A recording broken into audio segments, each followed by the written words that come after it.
Hello class, today we are going to see the concept called granting loans and advances. ठीक है, आज हम लोग ये concept देखेंगे जैसे हमने लास्ट लेक्चर में देखा था प्राइमरी फंक्शन ऑफ बैंक और secondary function of bank detail में हमने थोड़ा देखा था। तो प्राइमरी फंक्शन ऑफ बैंक के अंदर दो है, एक्सेप्टिंग डिपॉजिट और दूसरा है ग्रांटिंग लोन्स एंड एडवांसेस। तो हम लोग अब प्राइमरी फंक्शन ऑफ बैंक के अंदर जो सेकेंड कंसेप्ट है that is granting loans and advances, वो आज इस लेक्चर में कंप्लीट करेंगे। Bank grant loans and advances to business firm and other who are in need of bank fund. ठीक है, बैंक क्या करती है प्राइमरी फंक्शन में, क्या कर रही है, फर्स्ट वाला जो है उसमें bank different types of account offer करके लोगों से एक्सेप्ट कर रही है डिपॉजिट। ठीक है, और दूसरे जो फंक्शन है जैसे ग्रांटिंग लोन्स एंड एडवांसेस है, तो बैंक एक हाथ से पैसा ले रही है डिफरेंट टाइप्स ऑफ अकाउंट्स के थ्रू और दूसरे हाथ से क्या कर रही है, उन लोगों को पैसा दे रही है जिनको नीड है, जो अपने बिजनेस के लिए जिनको चाहिए, या किसी भी अपने पर्सनल सोशल या रिलीजियस या कोई भी ओकेशन के लिए पैसा जिनको चाहिए इन द फॉर्म ऑफ लोन्स और इन एडवांसेस, बैंक क्या कर रही है, उनको देने का काम कर रही है। The loans are provided for the longer period of time from 1 year and more. Loans जो होता है नॉर्मली लॉन्ग टर्म ही नेचर होता है। ठीक है, बैंक क्या करती है, more than 1 year and beyond that year के लिए बैंक क्या करती है, लोन प्रोवाइड करने का काम करती है लोगों को। Advances are provided for the shorter period of 4 months to 1 year. और जो एडवांस होता है, एडवांस क्या होता है, शॉर्ट टर्म ही नेचर होता है। लोन्स लॉन्ग टर्म ही नेचर होता है और एडवांस क्या होता है, शॉर्ट टर्म ही नेचर होता है। जो अगर एडवांस दे रहा है, बैंक एडवांस दे रहा है, ठीक है, तो बैंक उस एडवांस को 4 मंथ्स टू 1 ईयर के बीच में कलेक्ट कर लेगा। ठीक है, क्योंकि वो शॉर्ट टर्म ही नेचर होता है और लोन क्या होता है, लॉन्ग टर्म ही नेचर होता है। The advances are in the form of cash credit, overdraft and discounting of bills. ये जो एडवांस होते हैं ना, ये इस फॉर्म में होते हैं, कैश क्रेडिट के फॉर्म में होते हैं, ओवरड्राफ्ट के फॉर्म में होते हैं, और बिल्स तो आपको पता है, डिस्काउंटिंग ऑफ बिल्स आपने बीके में पढ़ा, ये डिस्काउंटिंग ऑफ बिल ड्रॉवर होता है।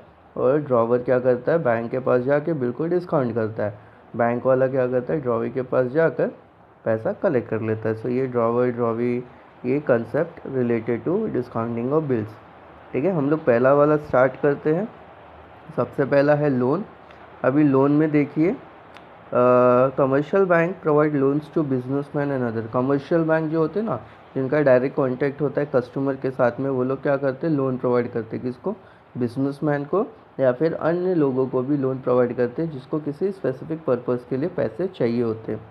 The borrower can use their entire amount sanction और कैन विड्रॉ इन इंस्टॉलमेंट्स। जो अमाउंट सैंक्शन हुआ है वो पूरा अमाउंट विड्रॉ कर सकता है जिसको लोन इशू हुआ है, या फिर वो जो अमाउंट सैंक्शन हुआ है वो पार्ट में वी कैन से ले सकता है, इंस्टॉलमेंट बेसिस पे भी विड्रॉ कर सकता है। अभी यहाँ पर ये सैंक्शन वर्ड जो है ये सबसे ज़्यादा इम्पॉर्टेंट है। जैसे मान लो मैं एक बिजनेसमैन हूँ, ठीक है, मैं बैंक के पास जाता हूँ, मैं बैंक को बोलता हूँ मुझे 10 लाख रुपए चाहिए मेरे बिज़नेस के लिए। बैंक क्या करता है, मेरे डॉक्यूमेंट वगैरह वेरीफाई करता है, ठीक है, बैंक सेटिस्फाइड होता है और बैंक क्या करता है, 10 लाख रुपए का मुझे क्या करता है, एक लेटर देता है जिसको बोलते हैं सैंक्शनड लेटर। ठीक है, अभी बैंक ने क्या कर दिया, 10 लाख रुपए का सैंक्शन कर दिया, लोन सैंक्शन कर देना मतलब अप्रूव्ड कर देना। तो 10 लाख का रिक्वायरमेंट था, बैंक ने मुझे 10 लाख का लोन अप्रूव्ड किया मतलब सैंक्शन किया। अब वो पैसा मैं एक साथ विड्रॉ कर सकता हूँ या फिर उस पैसे को मैं पार्ट में इंस्टॉलमेंट में भी विड्रॉ कर सकता हूँ। Interest is charge on the amount sanction. ठीक है, इंटरेस्ट जो होगा वो अमाउंट जो सैंक्शन हुआ है उसके ऊपर चार्ज होगा, भले वो पैसा मैं कैसे भी विड्रॉ करूँ। अभी इसमें देखिए, जो लोन होता है वो शॉर्ट टर्म होता है, मीडियम टर्म होता है और लॉन्ग टर्म भी होता है। ठीक है, शॉर्ट टर्म लोन देखिए, short term loans are for a period up to 1 year to meet the working capital requirement of the borrower. Short term जो लोन होता है वो 1 ईयर के अंदर के लिए लोन होता है, और ये जो होता है ये वर्किंग कैपिटल रिक्वायरमेंट को फुलफ़िल करने के लिए होता है लोन। ठीक है, दूसरा होता है medium term loan, are for a period of 1 year to 5 year to meet the working capital as well as the fixed capital requirement of the borrower. ये जो मीडियम टर्म लोन होता है ये 1 ईयर के 5 ईयर के बीच में होता है, जिसमें वर्किंग कैपिटल रिक्वायरमेंट भी बोरोवर का मेट होता है बिजनेस से related, plus fixed capital requirement भी कुछ हद तक मेट होता है। और तीसरा जो है वो लॉन्ग टर्म इन नेचर, जो लॉन्ग टर्म लोन्स होता है it is for a period of 5 years और more to meet the long term requirement of the borrower. ये जो लॉन्ग टर्म लोन है 5 years से ज़्यादा होता है और इसमें लॉन्ग टर्म रिक्वायरमेंट जो भी बिजनेस का होता है वो मेट करने के लिए होता है। ये तो रहा लोन का बात। दूसरा हम लोग बात करते हैं एडवांसेस। एडवांसेस में देखिए, advances are small term fund provided to businessman to satisfy the different financial requirement. Advance मतलब क्या, ये शॉर्ट टर्म फंड है जो बिजनेसमैन को प्रोवाइड करता है कमर्शियल बैंक उनके डिफरेंट फाइनेंशियल नीड्स को फुलफिल करने के लिए रिलेटेड टू द बिजनेस। अभी ये जो एडवांसेस है, एडवांसेस कैसे हैं, 3 कैटेगरी में। सबसे पहले कैश क्रेडिट, दूसरा ओवरड्राफ्ट, तीसरा discounting of bills. Cash credit देखते हैं। The cash credit advances are provided to current account and saving account holder. ये जो कैश क्रेडिट है ये एक फैसिलिटी है, इसको करंट अकाउंट होल्डर को और सेविंग अकाउंट होल्डर को कैश क्रेडिट की फैसिलिटी प्रोवाइड करते हैं। It provides a working capital for a longer period of time. ये क्या करता है, ये लॉन्गर पीरियड ऑफ टाइम के लिए थोड़ा वर्किंग कैपिटल प्रोवाइड करने का काम करता है in the form of cash credit. Interest rate is higher on CC. CC का मतलब कैश क्रेडिट। इंटरेस्ट रेट जो कैश क्रेडिट के ऊपर एप्लीकेबल होता है वो थोड़ा ज़्यादा होता है।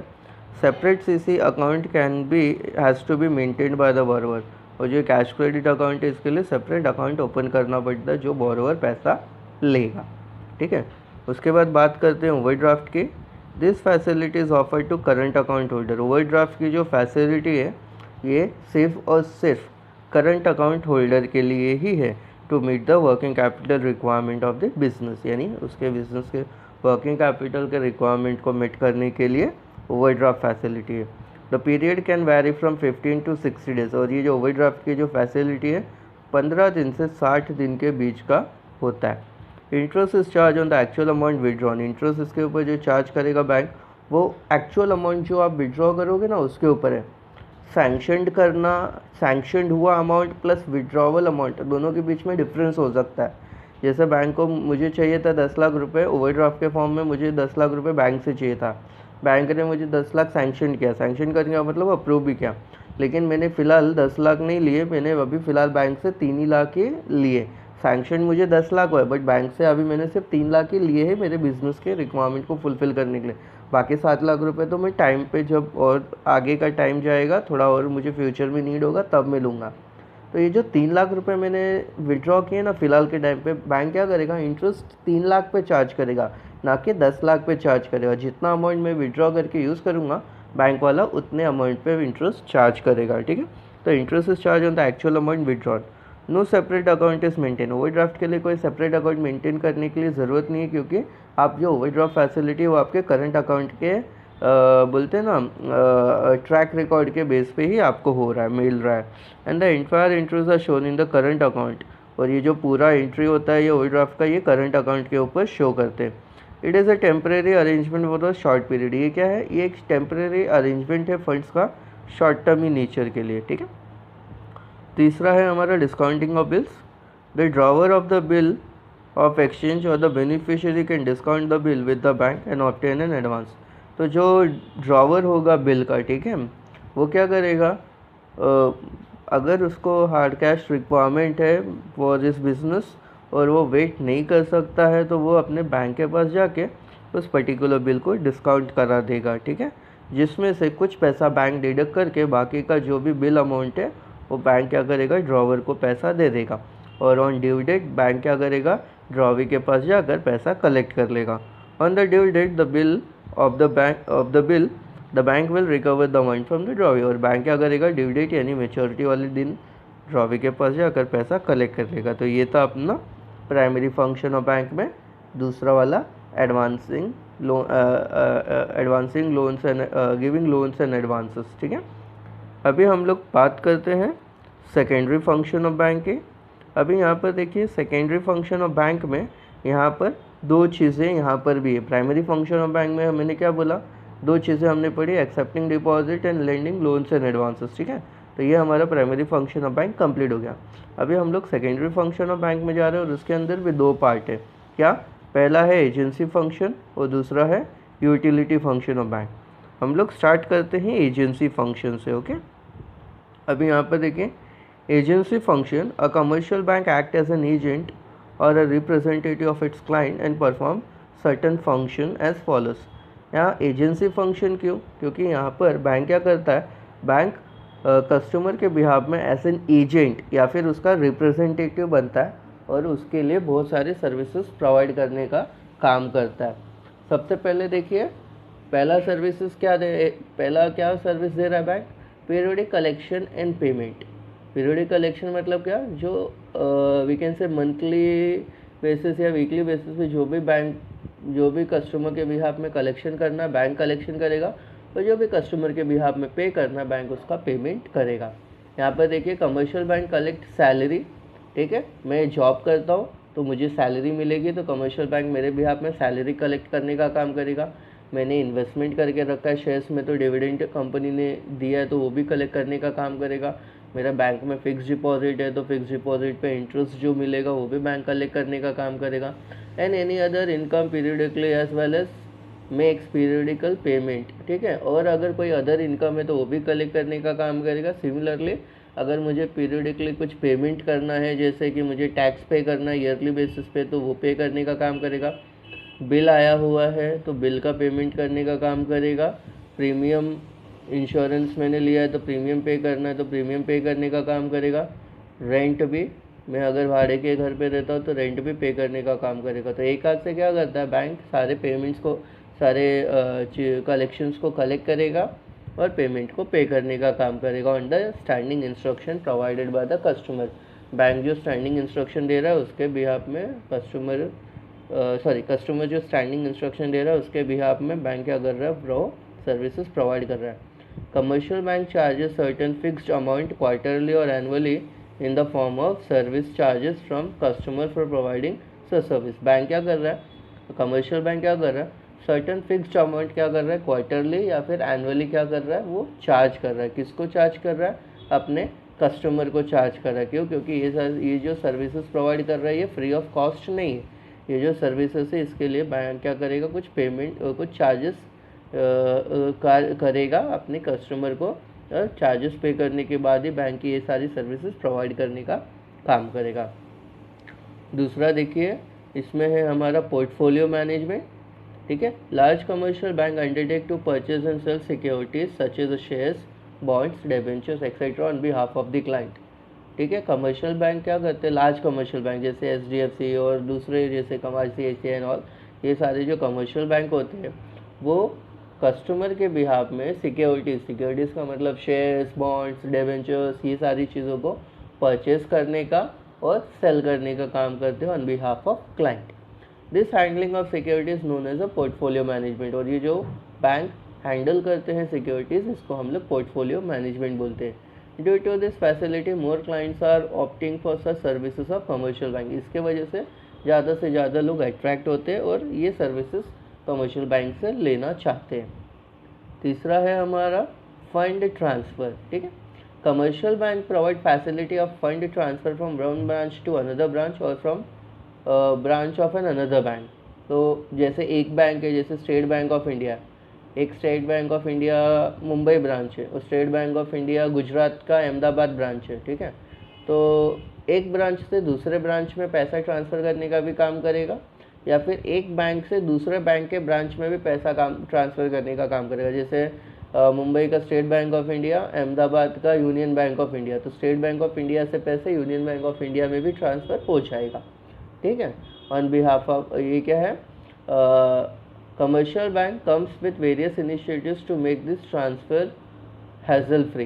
कमर्शियल बैंक क्या करते हैं, बहुत सारे सर्विसेज के साथ आते हैं जहाँ पर ये जो फंड ट्रांसफ़र का जो सिस्टम है ये हैसल फ्री हो जाए। हैसल फ्री मतलब क्या होता है, बहुत स्मूथली ये फंड ट्रांसफ़र हो जाते हैं। उसके बाद आता है डीमटेरियलाइजेशन, ये SP का कंसेप्ट है, यहाँ पर भी आया हुआ है, ये देखते हैं dematerialisation.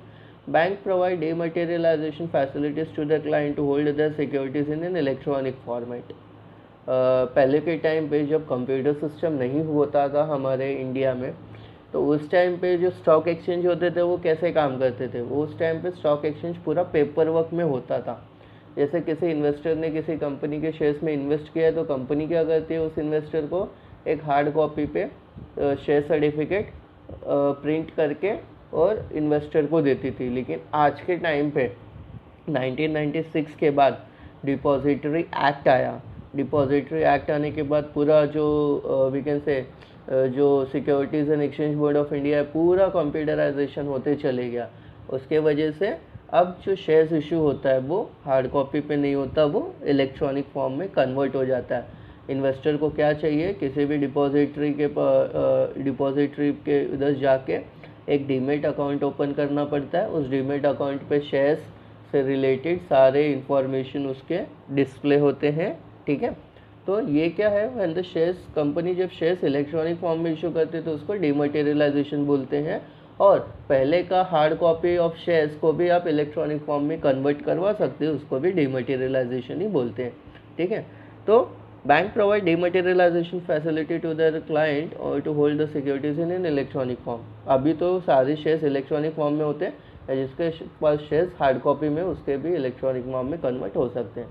On behalf of client it undertakes the electronic transfer of share in case of purchase और सेल। तो कंपनी कस्टमर के बिहाफ में कमर्शियल बैंक क्या करती है, इलेक्ट्रॉनिक ट्रांसफ़र ऑफ शेयर्स करती है। परचेस करना हो या सेल करना हो, जो भी फैसिलिटी वो कमर्शियल बैंक करती है। फिर उसके बाद में आता है फॉरेक्स ट्रांसैक्शन, ठीक है। Forex is an abbreviation of foreign exchange. देखिए हमारे कंट्री में बहुत से लोग इंपोर्ट एक्सपोर्ट के बिजनेस में इन्वॉल्व होते हैं, ठीक है। कुछ चीज़ें वो मंगाते हैं या कुछ चीज़ों के लिए पेमेंट करना पड़ता है, कुछ चीज़ें वो लोग सेंड करते हैं तो उसका पेमेंट आना होता है। तो बहुत सारी चीज़ें इंपोर्ट और एक्सपोर्ट के चीज़ कैटेगरी में बहुत सारी एक्टिविटीज़ इन्वॉल्व होती है।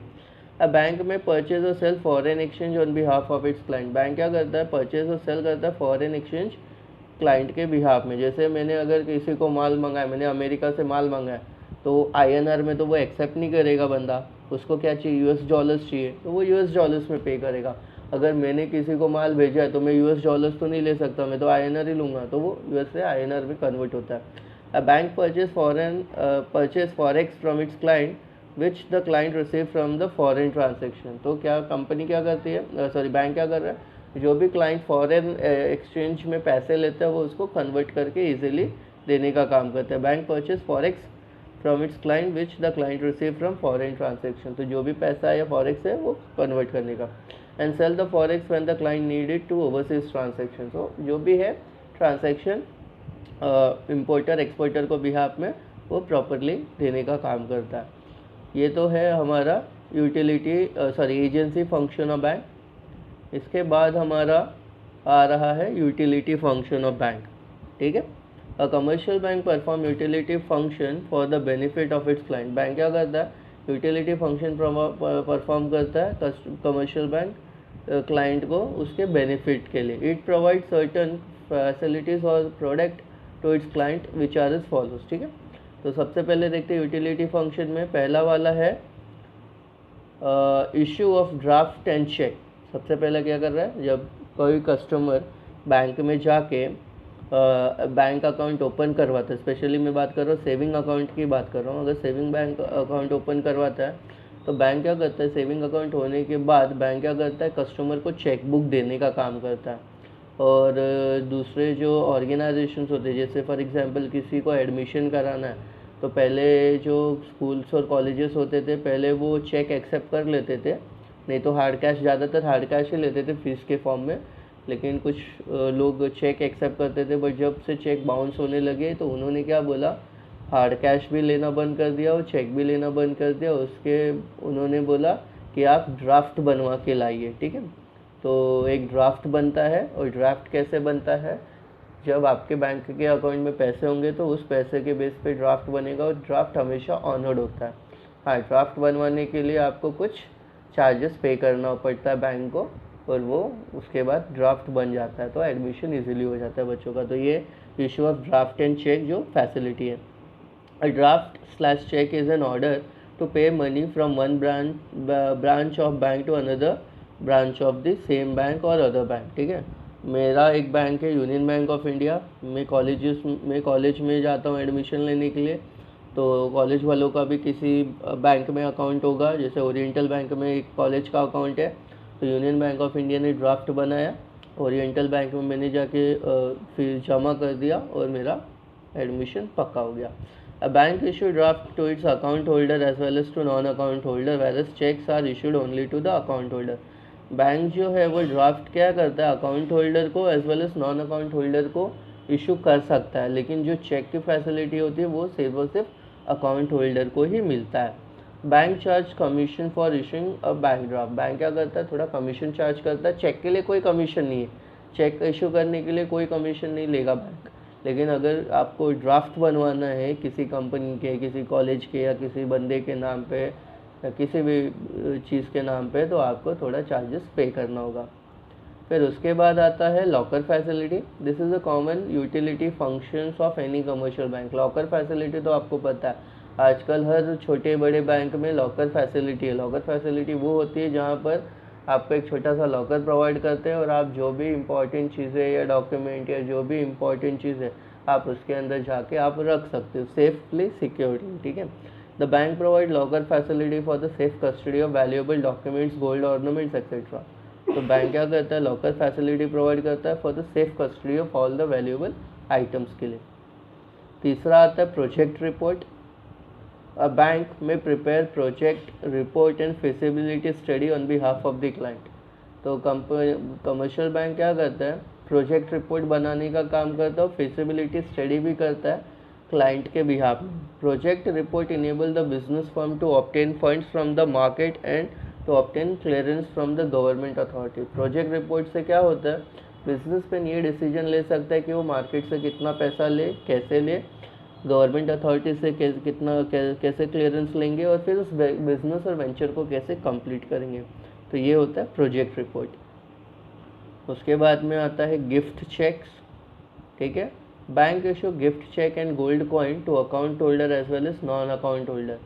बैंक क्या करता है, गिफ्ट चेक या फिर गोल्ड कॉइन अकाउंट होल्डर या फिर नॉन अकाउंट होल्डर को भी इशू कर सकता है। The gift check/coin can be used by the client for the purpose of gifting on the occasion like wedding, birthday, etc. तो कस्टमर क्या करता है, किसी को कुछ गिफ्ट देना है, किसी के बर्थडे पे या किसी के वेडिंग पे या किसी ने एनिवर्सरी पे, तो बैंक से ये डिमांड कर सकता है और बैंक क्या करता है, गिफ्ट चेक या फिर गोल्ड कॉइन दे देगा और वो बंदा एज अ गिफ्ट सामने वाले को प्रेजेंट कर देगा। फिर उसके बाद हम लोग बात करते हैं अंडर राइटिंग सर्विसेज की। Underwriting services commercial bank बड़े बड़े बिजनेसमैन को देता है जब वो फर्स्ट टाइम अपना बिजनेस स्टार्ट करते हैं, ठीक है। तो कमर्शियल बैंक में underwrite the issue of securities issued by the company. If the shares are not fully subscribe, the underwriting bank agrees to take up the unsubscribe portion of the security. Normally underwriting services जो होती है ना, वो एक important services होती है किसी भी कंपनी के लिए। जब कंपनी न्यूली फॉर्म्ड होती है और वो न्यूली फॉर्म्ड कंपनी क्या करती है, मार्केट में शेयर्स इशू करती है, ठीक है। तो जब मार्केट में इशू शेयर करती है तो under the memorandum of association वहाँ पर एक प्रोविज़न है कि 90% ऑफ शेयर्स क्या होने चाहिए, मार्केट में सोल्ड आउट हो जाने चाहिए, ठीक है। अगर मार्केट में 90% शेयर्स सोल्ड आउट नहीं हुए तो जो भी शेयर्स अभी तक सोल्ड आउट हुए उन सभी को 30 डेज़ के अंदर इन्वेस्टर को रिफंड करके कंपनी को बंद करना पड़ेगा। तो न्यूली फॉर्म्ड कंपनी अगर 90% सब्सक्रिप्शन नहीं हो रहा है और उसके वजह से कंपनी को बंद करना पड़े तो ये पूरा का पूरा लॉस हो जाता है प्रमोटर के लिए, पूरा का पूरा waste of time and money and energy होता है। इसके लिए क्या करता है, वो 90% के सब्सक्रिप्शन को क्राइटेरिया को फुलफिल करने के लिए बैंक को as an underwriter appoint करता है। जैसे a limited company newly formed हुई, अभी उसको बोला है 90% शेयर्स आपके बिकने ही चाहिए। उसने जो भी शेयर्स बेचे अभी तक उसमें सिर्फ 70% शेयर्स ही बिके, 20% शेयर्स स्टिल रिमेनिंग और 90% क्राइटेरिया के लिए। जो 20% शेयर्स अनसोल्ड रह गए 90% क्राइटेरिया को मीट करने के लिए, वो ये कमर्शियल बैंक आके 20% शेयर्स उस कंपनी के खरीद लेगा और 90% का क्राइटेरिया फुलफिल हो जाएगा और बैंक क्या करेगा, उसको अंडर राइट कर लेगा शेयर्स को। और कंपनी को चाहिए तो बाद में कंपनी उतना पैसा बैंक को पे करके अपने शेयर्स को बाय बैक भी कर सकती है। तो ये है अंडर राइटिंग सर्विसेज। दूसरा लास्ट है हमारा गोल्ड रिलेटेड सर्विसेज, ठीक है। Nowadays many bank are providing gold services to the customer. आपको पता है गोल्ड लोन भी होता है, ठीक है, गोल्ड पे आप पैसा ले सकते हो, ये सारी services. Banks are commercially buying and selling gold और gold ornament from customer on a large scale basis. आज के टाइम पे बैंक क्या कर रहा है, कस्टमर से गोल्ड ऑर्नामेंट्स या गोल्ड के कॉइन्स या कोई भी गोल्ड की चीज़ें वो बाय और सेल करता है ऑन द लार्ज बेसिस पे, ठीक है। Some bank also provide advisory services to its customer in term of gold fund, gold ETF etcetera. तो गोल्ड से रिलेटेड जो भी सर्विसेज है वो कस्टमर को बैंक क्या कर रहा है, प्रोवाइड करने का काम कर रहा है, ठीक है। तो ये सारे सर्विसेज है यूटिलिटी, ये जो 6 फंक्शंस है ये है यूटिलिटी फंक्शंस ऑफ बैंक। तो हम लोगों ने यहाँ पर प्राइमरी फंक्शन ऑफ बैंक के अंदर ग्रांटिंग लोन्स एंड एडवांसेस देखा। फिर सेकेंडरी फंक्शन ऑफ बैंक में हमने एक्सेप्ट ये agency function and utility function देखा। तो यहाँ पर हमारा ये जो बैंक का है ये कंसेप्ट यहाँ पर कंप्लीट होता है। हम लोग नेक्स्ट लेक्चर में हम लोग नया कंसेप्ट देखेंगे, दैट इज़ ई बैंकिंग। आज का तो कंसेप्ट जो बैंकिंग का चल रहा है वो ई बैंकिंग। ई बैंकिंग का फुल फॉर्म होता है इलेक्ट्रॉनिक बैंकिंग। तो हम लोग नेक्स्ट लेक्चर में ये कंसेप्ट देखेंगे। आई होप आपको ये सारी चीज़ें समझ में आई। कुछ डाउट रहेगा तो प्लीज़ आप कमेंट करिए। Thank you.